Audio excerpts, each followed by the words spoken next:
Muhammadiyah Disaster Management Center atau MDMC Bali bergerak cepat mendukung pemerintah dalam upaya penanganan di posko gempa. Bentuk dukungan dilakukan dengan ikut serta mendampingi kunjungan Kepala Badan Nasional Penanggulangan Bencana atau BNPB, Ganif, Kapolda Bali, dan Rem dan Kalaksa BPBD Provinsi Imade Rentin juga menyalurkan bantuan kebutuhan pokok yang mendesak.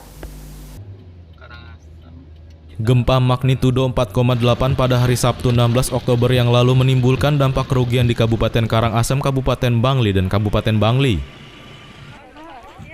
Bantuan kebutuhan pokok mendesak telah disalurkan kepada korban terdampak gempa Bali berupa paket sembako, bahan makanan siap saji seperti kornet produk Lazismu Jawa Timur, sembako, dan air mineral. Kepala BNPB Ganip sampaikan duka cita pada warga terdampak gempa dan sampaikan ke depannya akan mengadakan visitasi ke rumah-rumah daerah yang rawan bencana, tanah longsor dan gempa bumi terutama di daerah Kubu dan Kedisan. Semua yang pertama kita semua prihatin ya atas gempa bumi yang terjadi kemarin, walaupun dalam konteks bencana itu kita melihat skalanya 4,8, tetapi menimbulkan dampak yang cukup kepada masyarakat. Ada beberapa desa 15 ya yang terkena, kemudian ada 76 yang korban dan juga yang terdampak ada 1.000 lebih. Dan ini semua sudah dengan cepat diatasi oleh masyarakat, kemudian TNI Polri, kemudian desa, BPBD, dan dalam konteks bencana yang utama adalah penyelamatan korban sudah dilakukan.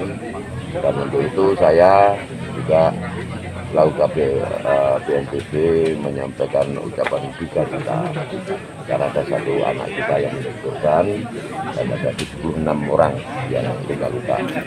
Tapi dengan gerak cepat ini semua bisa ditangani dan sekarang kita sedang melakukan upaya-upaya untuk bisa membantu masyarakat untuk memulai kebutuhan hidup. Langkah untuk rumah yang rusak itu kapan dilakukan? Ya ini kan bagian dari tadi baru saya sampaikan. Langkah ini hari kedua ini kan kita pegang dan terus akan membantu masyarakat yang terdampak, kan memenuhi kebutuhan dasar hidupnya. Kemudian karena rumahnya ada yang roboh, maka kita juga untuk sementara akan dirikan tenda-tenda. Dan kemudian nanti ke depan bertahap kita akan rehabilitasi rumah-rumah.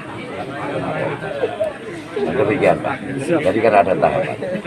Kemudian kita perlu pertimbangkan juga bahwa di daerah ini adalah daerah memang yang rawan bencana, baik itu bencana tanah longsor, gempa bumi, karena memang kita ada pada sesar yang bisa saja bergerak setiap saat.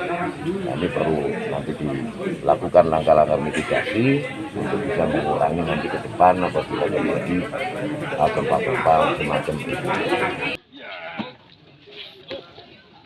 Dengan adanya bantuan yang didistribusikan diharapkan dapat meringankan beban korban terdampak dan dapat kembali beraktivitas sedia kala. Fajar memberitakan dari Karangasem, Bali.